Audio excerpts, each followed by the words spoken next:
मृत्यु के बाद आत्मा का सफर कैसा होता है?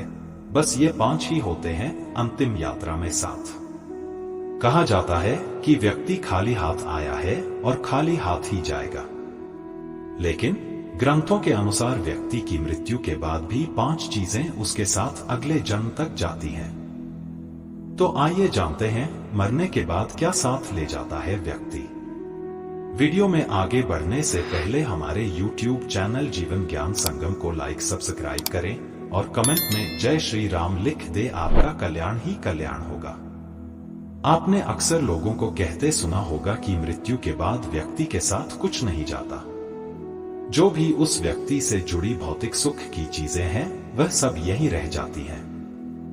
अगर पुराण, वेद और बाकी धर्म ग्रंथ को देखा जाए तो उनमें स्पष्ट बताया गया है कि व्यक्ति की मृत्यु के बाद भी कुछ चीजें उसके साथ अगले जन्म तक जाती हैं। कुछ चीजें ऐसी हैं जिनका भुगतान व्यक्ति के अगले जन्म में भी करना पड़ता है। तो आइए जानते हैं ऐसी कौन सी 5 चीजें हैं जो मरने के बाद भी व्यक्ति के साथ जाती हैं। मृत्यु के बाद भी साथ जाता है ज्ञान। ज्ञान व्यक्ति को भीड़ में सबसे अलग करता है। ज्ञान के बल पर आप अपनी एक अलग पहचान और लोगों पर छाप छोड़ने में कामयाब रहते हैं। इसलिए अपनी मृत्यु से पहले पहले आप जितना ज्ञान ले लेंगे वह आपके बहुत काम आएगा। दरअसल ऐसी मान्यता है कि जीवित रहते हुए व्यक्ति जो गुण सीख लेता है वह उसके साथ मृत्यु के बाद भी जाते हैं। इसलिए अपना समय खुद को अच्छा ज्ञान और गुण सीख में व्यस्त करें। श्री गीता में भी इस बात का जिक्र किया गया है कि ज्ञान और दान कभी नष्ट नहीं होता है। मृत्यु के बाद भी साथ जाता है कर्ज।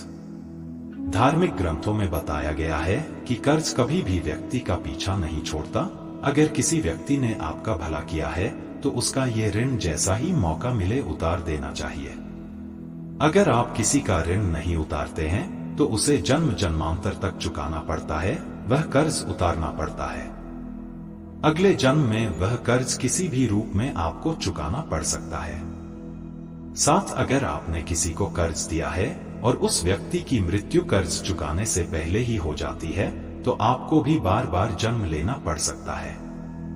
इसलिए ऐसे व्यक्ति को उसकी मृत्यु के साथ ही माफ कर देना आपके लिए उचित रहेगा। मृत्यु के बाद भी साथ जाती है वासना और मोह। मृत्यु के बाद भी साथ जाती है वासना और मोह। ग्रंथों के अनुसार अगर किसी चीज को पाने की चाहत रखते हैं और वह चीज व्यक्ति को न मिले तो मृत्यु के बाद भी उस चीज की वासना उसका पीछा नहीं छोड़ती। सांसारिक सुखों की चाहत रखना वासना ही है। वासना को लेकर विष्णु पुराण में एक कथा भी मौजूद है। राजा भरत को अपने हिरण के बच्चे से बहुत प्यार था। उसी के बारे में सोचते हुए उसने प्राण त्याग दिए। अगले जन्म में राजा को खुद हिरण रूप में जन्म लेना पड़ा। इसलिए कामना और वासना को अपने मन में हावी नहीं होने देना चाहिए। साथ ही किसी भी चीज को लेकर अधिक मोह माया नहीं होनी चाहिए। मृत्यु के बाद भी साथ जाते हैं कर्म। गीता में कहा गया है कि मनुष्य जीवन बिना कर्म के संभव नहीं है। हर पल मनुष्य अच्छे ये बुरे कर्म करता है। मृत्यु समीप आने पर व्यक्ति के कर्मों द्वारा ही तय होता है कि उसे परलोक में सुख मिलेगा या दुख। इन्हीं के परिणाम से अगले जन्म में अच्छा बुरा फल प्राप्त होता है। कर्म 7 जन्मों तक व्यक्ति का पीछा नहीं छोड़ते हैं। इसका एक उदाहरण महाभारत में भी मौजूद है। बाणों की शैया पर लेटे हुए भीष्म को भगवान कृष्ण से जब भीष्म वे पूछा कि मुझे ऐसी मृत्यु क्यों मिली तो भगवान कृष्ण ने उन्हें 7 जन्म पहले की घटना याद दिलाई।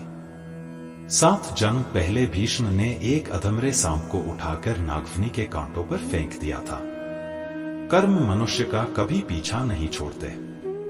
मृत्यु के बाद भी साथ जाता है पुण्य। अपने अक्सर घर के बड़ों से सुना होगा कि दान और परोपकार कभी खाली नहीं जाता है। इसका जिक्र शास्त्रों में भी किया गया है। जीवन में अगर कोई अपरिचित व्यक्ति आपकी मदद करता है, इसका अर्थ है कि वह पिछले जन्म में आपके द्वारा किए गए दान और परोपकार को चुका रहा है। इसलिए दान पुण्य करते रहना चाहिए। यह व्यक्ति की मृत्यु के बाद भी इसके साथ जाते हैं। आज के लिए बस इतना ही, मिलते हैं न्यू वीडियो पर। जय हिंद, जय भारत।